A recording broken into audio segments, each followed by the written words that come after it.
अस्सलाम वालेकुम दोस्तों, मेरा नाम है अली। मेरे साथ हमेशा की तरह मौजूद है दाऊद और आप देख रहे हैं क्रिकेट लवर अली शो। क्योंकि इसको देखना तो बनता है। तो दोस्तों फाइनली एक दिन का जो है वो टाइम अब बाकी है, यानी कि कल के दिन जो है वो आप इस मैच को ऑन एयर देख सकेंगे। तो आज हम जो बात करने जा रहे हैं वो बात करेंगे कि वेदर कैसा होने वाला है, क्या वहां पे बारिश तो नहीं होने वाली कार्डिफ के अंदर, क्या सिचुएशन होने वाली है वेदर के हवाले से, वो आप लोगों से शेयर करेंगे।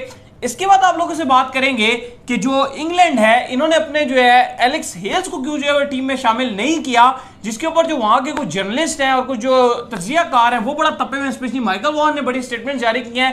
वो क्या सीन है वो आप लोग से शेयर करेंगे।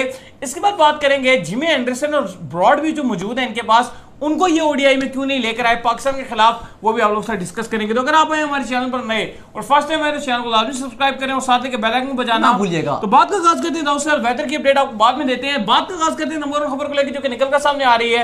तो दोस्त पहले तो ये बताइए, एक्साइटेड है कल की ओडीआई को लेकर? बहुत ज्यादा एक्साइटेड हूं क्योंकि काफी टाइम हो गया पाकिस्तान की इंटरनेशनल क्रिकेट हुए हुए, और जाहिर है कल का दिन काफी थोड़ा बुरा रहा था क्योंकि जब खबर मिली कि इंग्लैंड के खिलाड़ी पूरी टीम ही उन्होंने चेंज कर दी तो थोड़ा सा बुरा तो लग रहा था, क्योंकि उस वाली टीम के साथ खेलते और फिर पाकिस्तान, क्योंकि हमें उम्मीद थी कि हम अच्छा करेंगे और फिर अगर जीत जाते तो ज्यादा मजा आता। लेकिन अभी भी मैं कॉन्फिडेंट हूं कि इंशाल्लाह पाकिस्तान जो है वो जीतेगा। कल बड़ा मैच है हमारा, और इंग्लैंड का दौरा हमेशा से ही पाकिस्तान का एक ऐसा दौरा है कि कभी ना कुछ कंट्रोवर्सी जरूर होती है। इसमें कंट्रोवर्सी तो रहती है, कंट्रोवर्सी के बगैर तो ये दौरा चल ही नहीं सकता। कभी वो इंतजाम का बॉल टेम्परिंग वाला सीन हो जाता है, फिर कभी जो है वो फिक्सिंग वाला स्कैंडल आ जाता है, कभी जो है वो कुछ हो जाता है, कभी कुछ हो जाता है। तो ऐसा हमेशा कुछ ऐसी चीज होती है जो आज से पहले नहीं हुई होती कभी। तो ऐसा ही हुआ है कि 2 दिन पहले मैच से जो है वो इंग्लैंड ने अपना स्क्वाड ही सारा चेंज करके रख दिया है। लेकिन देखिए अली, जो पिचेस इंग्लैंड बनाएगा, जो कार्डिफ की सोफिया गार्डन की पिच क्योंकि चल रही थी तो वो भी मैं देख रहा था, तो बड़ा फ्लैट ट्रैक है। बैट्समैनों के लिए रन्स जो है वो बनेंगे, मजा आएगा। हाँ, रन्स बनेंगे, चाहे वो इंग्लैंड की टीम हो चाहे वो पाकिस्तान की टीम हो। नहीं, इंग्लैंड वैसे भी अगर आप पिचेस की बात कर लो तो जो इंग्लैंड की अभी रिसेंट सीरीज हुई है श्रीलंका के साथ, टोटल इंग्लैंड फ्लैट पिचे बना रहा है। हाँ, वो बैटिंग की तैयारी कर रहे हैं, फ्लैट ट्रैक बना रहा था। इवन श्रीलंका उन कंडीशंस को अवेल नहीं कर पा रहा था, उनका टॉप ऑर्डर रन नहीं बनाते थे। तो नीचे से अगर आप देखोगे कभी शनाका, कभी कोई उनके बॉलर्स आके रन बना, नंबर 8वें, नंबर 7वें, नंबर 6 वाले बैट्समैन आके 80, 70, 50, 60 रन बनाकर जा रहे होते थे। तो पिचेस फ्लैट होंगी। अब ये एक तो 2 इसका जो है वो डिफरेंस आ जाएगा। देखिए पाकिस्तान के पास मौका तो है, हम बात भी कर रहे हैं, सब फैंस भी बात कर रहे हैं कि 1974 के बाद पाकिस्तान इंग्लैंड में हिस्ट्री क्रिएट करने जा रहा है, बिल्कुल मौका है। लेकिन याद रहे कि ये जो प्लेयर्स उठाए गए अली, ये इनके T20 जो वाइटलिटी T20 चल रहा था, ये एक्टिव प्लेयर्स हैं सारे। हाँ। और ये खेल कर T20 आ रहे हैं। हाँ। तो इनकी जो अप्रोच है ये वही वाली अप्रोच है कि तेज खेलने जाते हैं। तो अगर आपको, ठीक है मैं मान लेता हूं कि इनमें से आपको पास 2-3 वीक लिंक्स होंगे, अगर आप अच्छी गेंदबाजी करते हो, इनकी जो प्लेयर्स हैं ज्यादातर उनको स्पिन खेलने का एक्सपीरियंस कम है। अगर आप ऐसा भी कर सकते हो कि आप 2 स्पिनर उतार लो, एक आप शादाब को भी उतार लो, एक उस्मान कादिर को भी उतार लो, क्योंकि ये जो इनका स्क्वाड है इसमें मात्र सिवाय 2-3 प्लेयर के अगर आप देखोगे तो वो उतनी लंबी क्रिकेट नहीं खेल पाते हैं। आप उनको स्पिन के जाल में फंसा सकते हो, क्योंकि चलो एक बेन स्टोक्स है, वो एक मजे हुए प्लेयर है, मलान खेलेंगे, जैक क्रॉली खेलेंगे, ये मजे हुए प्लेयर हैं, टेस्ट भी खेलते हैं और बने बनाए प्रोडक्ट्स हैं। बाकी अगर आप देखोगे तो ये तेज गेंदबाजों के ऊपर तो आपको ये नहीं छोड़ेंगे सारे, जिनके जितने भी अगर आप नीचे वाले देखोगे। लेकिन अगर आप स्पिन का इनके ऊपर जाल बिछाते हो तो आप इनको जरूर पकड़ सकते हो। मैं तो ये चाह रहा हूं कि आप 2 स्पिनर खिलाओ इनके, जो इनके आपने पहला ओडीआई है जो कल खेला जाएगा, क्योंकि आगे वेदर की भी आप बात करेंगे, लेकिन आप 2 स्पिनर जरूर उतार सकते हो, क्योंकि तेज गेंदबाजों को तो इनको भी खेलने का एक्सपीरियंस है, ये अच्छा खेल करते हैं। लेकिन जिस तरीके का आप, क्योंकि देखिए खबरें अभी यही है, मुझे लगता है दाऊद जो हसन अली और शहनशाह अफरीदी हैं, ये जो इनके नए आ रहे हैं डेब्यूटेंट्स, इनको लगता है मुझे दबा लेंगे शहनशाह अफरीदी। हसन से मुझे ज्यादा उम्मीद है, क्योंकि जो वेदर भी है, भी बेहतर लग रहा है। हसन आपको ज्यादा इंपैक्ट क्रिएट कर सकता है, शाहीन आपका टॉप ऑर्डर में आपको अच्छी विकेट्स लेके दे सकता है, क्योंकि नए बॉल से नए खिलाड़ियों के ऊपर ये दोनों बड़ा चढ़ के दौड़ते हैं। ऐसा स्पेशली शाहीन जो है वो तो बॉलरों को आंखें ऐसी दिखाते हैं जैसे आपको होता है, तो नए डेब्यूटेंट्स को तो वो ऊपर से ऐसे आके हाथ डाल देंगे। नहीं, दोनों हमारे जो बड़े तेज अच्छे गेंदबाज हैं, लेकिन आपको देखें यूज करना पड़ेगा। शाहीन है, शाहीन को आप नया गेंद ज्यादा से ज्यादा दो, आप उसको नए गेंद उससे विकेट्स निकलवाओ। हसन है या हारिस रऊफ है, उनसे आपको पुराना ही गेंद करवाना पड़ेगा। अगर आप नए में उनको रखोगे तो फिर वो इंपैक्ट हसन का भी कम हो जाता है, हारिस रऊफ का भी कम हो जाता है। लेकिन आपको, मैं चाह रहा हूं कि आपके पास जिस तरह के स्पिनर हैं, आपके उस्मान कादिर होंगे, क्योंकि प्लेइंग 11 में चांस नजर नहीं आ रहा कि आप इनको खिलाओगे, लेकिन आप इनको खिला सकते हो। देखिए मैंने फिर वही बात कर रहा हूं कि पाकिस्तान जब बैटिंग पे जाएगा तो पाकिस्तान को भी थोड़ा तेज करना खेलना पड़ेगा। रिजवान हो गए, बाबर हो गए, ये हमारी बैकबोन रहेंगे क्योंकि हारिस सोहेल नहीं है। ओडीआई में ठीक है आपके पास ज्यादा टाइम होता है, आप थोड़ा आराम से भी खेल लो तो उतना मुश्किल नहीं होता।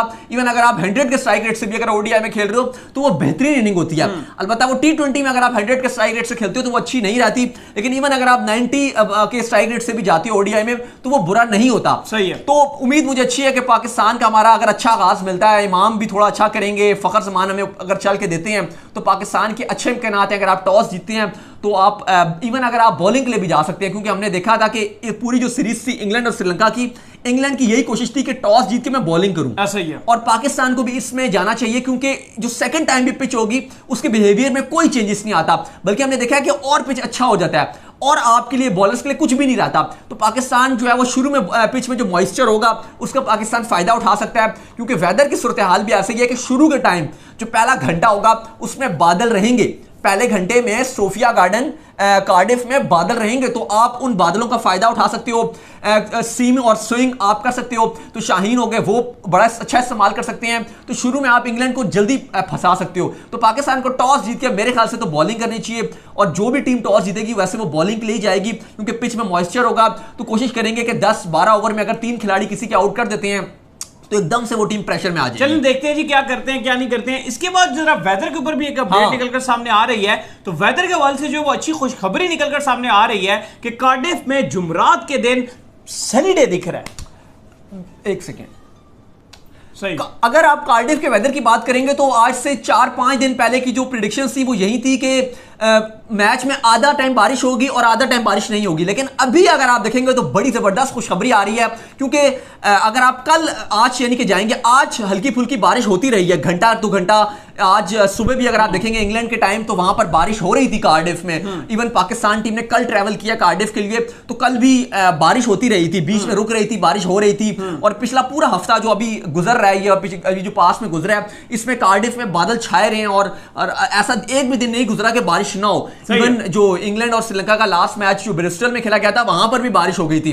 लेकिन आज अच्छी खबर यह आ रही है कि कल जो है वो बादल रहेंगे, हल्की फुल्की बुछाड़ शायद आज रात को हो जाए इंग्लैंड के मुताबिक, लेकिन सुबह कुछ भी नहीं है। और मैच खेला जाएगा ये दोपहर को, ये दोपहर को 1 बजे खेला जाएगा इंग्लैंड वक्त के मुताबिक, और हमारे वक्त के मुताबिक तो शाम को 5 बजे डे एंड नाइट मैच है। तो ये अच्छी खुशखबरी आ रही है कि मैच में बारिश बिल्कुल भी नहीं है, अलबत्ता क्लाउडी वेदर है। शुरू के 1-1.5-2 घंटे में जो है वो बादल रहेंगे, काली घटाएं भी हो सकती हैं, लेकिन बारिश के चांसेस बहुत कम और मध्यम नजर आ रहे हैं। लेकिन बात वही है कि क्योंकि शुरू में 1-1.5 घंटा बादल रहेंगे तो कंडीशंस जो है वो तेज गेंदबाजों को हेल्पफुल देंगी। हमने देखा है कि शाहीन अच्छा इस्तेमाल करते हैं कंडीशंस को, हसन के लिए भी अच्छा फायदेमंद रहेगा। तो इवन फहीम को भी हमने देखा है कि उनका बॉल भी थोड़ा सा स्किड खाता है, तो फहीम भी क्योंकि प्लेइंग 11 का पार्ट होंगे तो वो भी अच्छा अहम रोल अदा कर सकते हैं। लेकिन सिर्फ 1.5-2 घंटे ही हैं, उसके बाद बादल टूट जाएंगे तो फिर अच्छी धूप भी निकलेगी। सही हो गया। तो ये भी एक फायदा है कि जो टीम टॉस जीतेगी वो कोशिश करेगी कि मैं बॉलिंग पे जाऊं, क्योंकि रात के शाम के टाइम फिर वो बिल्कुल धूप भी निकल आएगी और फिर रात को कोई बादल शादल नहीं रहेंगे। तो पहली जो बैटिंग करेगी उसके लिए शुरू के 2 घंटे खेलना थोड़ा सा मुश्किल रहेगा, आसान नहीं रहेगा। तो देखते हैं कि क्या होता है। और इंग्लैंड के भी अगर आप गेंदबाज देखेंगे, ठीक है उनके पास इतने मजबूत स्ट्रॉन्ग उनका बॉलिंग अटैक नजर नहीं आ रहा, लेकिन स्टिल उनके जो लोकल बॉलर्स हैं वो भी क्योंकि कंडीशंस को अच्छा इस्तेमाल करते हैं। अच्छे बॉलर हैं इंग्लैंड के पास, जैक बॉल हो गए, इनका बॉल भी अच्छा हिलता है, नया बॉल भी अच्छा करते हैं। बड़ी जो है कांग्रेचुलेशंस की गई है जो इनके एक बॉलर हैं सिलेक्ट हुए हैं टीम में, उनको बड़ा जो है कांग्रेट्स किया गया, क्योंकि वो क्लब लेवल पे बड़ी जबरदस्त किस्म की जो बॉलिंग। जाहिर है इंग्लैंड में आपने देखा होगा कि ज्यादातर बारिश ही रहती है, बादल बारिश और विकेट्स भी ऐसे सेविंग बनती हैं। तो उनके गेंदबाज अच्छे छोटे उम्र में यंग होते हैं, तो वो कोशिश करते हैं कि गेंद को हिलाएं, स्विंग उनका अच्छा करते हैं। इवन ये T20 ब्लास्ट में बड़ी अच्छी गेंदबाजी करते रहे हैं, तो कंडीशन को इस्तेमाल ये भी भरपूर करेंगे। और आपको पता है कि हमारे जो टॉप ऑर्डर है वो हमेशा स्ट्रगल करता है, अगर कंडीशंस डिफिकल्ट हो जाए, बॉल हिलना शुरू हो जाए तो एकदम देखें, अगर आप जो भी कर लें, अगर आपके 30 में 2 या 3 खिलाड़ी आउट हो गए तो आप सीधे सीधे बैकफुट पे चले जाते हो। तो इसलिए पाकिस्तान को शुरू का टाइम गुजारना पड़ेगा। बेशक पाकिस्तान स्लो स्टार्ट ले, इवन 10 ओवर में 35-40 रन भी बना ले, लेकिन 10 से 15 ओवर पहले वो गुजारने होंगे अगर पाकिस्तान को पहले बैटिंग मिल जाती है। तो शुरू का टाइम मुश्किल होगा, लेकिन वेदर की अच्छी अपडेट यही आ रही है कि बारिश नहीं है। इससे पहले बारिश के इम्कान थे, आज भी बारिश है कार्डिफ में, लेकिन कल का जो दिन है अल्हम्दुलिल्लाह बारिश नहीं होगी। तो पूरी उम्मीद है कि हमें 50 ओवर का गेम दिखाई देगा। सही है। इसके बाद जो खबर निकलकर सामने आ रही है वो एलेक्स हेल्स के हवाले से खबर निकलकर सामने आ रही है, जिसमें एलेक्स हेल्स को लेकर जो है माइकल वॉन बड़ा गुस्से में दिखाई देते हैं कि एलेक्स हेल्स तो एलेक्स हेल्स के ऊपर जो है माइकल वॉन ने जो है बड़ा शदीद किस्म का गुस्सा किया है अपने इंग्लैंड क्रिकेट बोर्ड को ऊपर जो है। उनका ये कहना है कि एलेक्स हेल्स को टीम में शामिल क्यों नहीं किया गया, क्यों उनको इनकी गलती की जो है वो इतनी ज्यादा सजा दी जा रही है। हम लोग हर हफ्ते कोई ना कोई जो है वो गलती कर देते हैं, लेकिन एलेक्स हेल्स को टीम में शामिल करना चाहिए था। देखिए बिल्कुल 19 के वर्ल्ड कप के बाद जब इनका ड्रग्स का एक इशू हो गया था, उसके बाद इनका डोप टेस्ट मुस्बत आ गया था, उसके बाद से ये टीम से बाहर हो गए थे। इवन इन्होंने बिग बैश में लीडिंग रन स्कोरर रहे हैं, पीएसएल में धमाल मचाई है, और जहां भी लीग्स खेलने गए हैं, अच्छा, T20 क्रिकेट में जितना भी इन्होंने खेला बहुत ही शानदार इन्होंने क्रिकेट खेली है। लेकिन उसके बाद इवन माइकल वॉन इस बात में बड़े तपे हुए दिखाई दे रहे हैं। वो कह रहे हैं सही हो गया। तो माइकल वॉन भी इस पर निकल कर आए और उन्होंने कहा है कि आपको एलेक्स हेल्स को खिलाना पड़ेगा, और क्या गलती है उनकी कि अभी तक आप उनको टीम में नहीं डाल रहे। वैसे बात तो यहां तक भी की जा रही थी, जो इंग्लिश फैंस हैं वो तो ये भी कह रहे थे कि आप जिमी एंडरसन को भी ले आए, स्टुअर्ट ब्रॉड को भी ले आए। ठीक है 2015 के बाद देखे दाऊद चले उनका एक डिफरेंट जो है सीन है। उनको अगर उन्होंने जो रिटायरमेंट ले लिया टेस्ट क्रिकेट से तो वो ठीक है, सॉरी जो है वो रिटायरमेंट नहीं ली उन्होंने, तो बाहर है ना यार, रिटायरमेंट नहीं ली, बस वो खुद ही उनको इन्होंने बाहर कर दिया कि ये हमारे लिए टेस्ट ही खेलेंगे, हम टेस्ट मैच ही खेलेंगे। लेकिन अगर हम बात कर ले इसकी एलेक्स हेल्स की, तो ये तो अवेलेबल है यार, इनको तो लाना चाहिए। देखिए हमने देखा है कि इंग्लैंड ने ऐसे बहुत सारे जबरदस्त खिलाड़ियों के कैरियर तबाह किए हैं। आपके पास एग्जांपल मौजूद है केविन पीटरसन की शक्ल, कैसे दुनिया का किस तरीके का खतरनाक तरीन प्लेयर था, एशेज जितवाई थी इनको 5 की, लेकिन उसके बावजूद जिस तरह का मतलब इन्होंने रूल्स के आगे नहीं सुनते। अब ऑस्ट्रेलिया को देख लें, एंड्रू साइमंड्स का कैरियर तबाह कर दिया।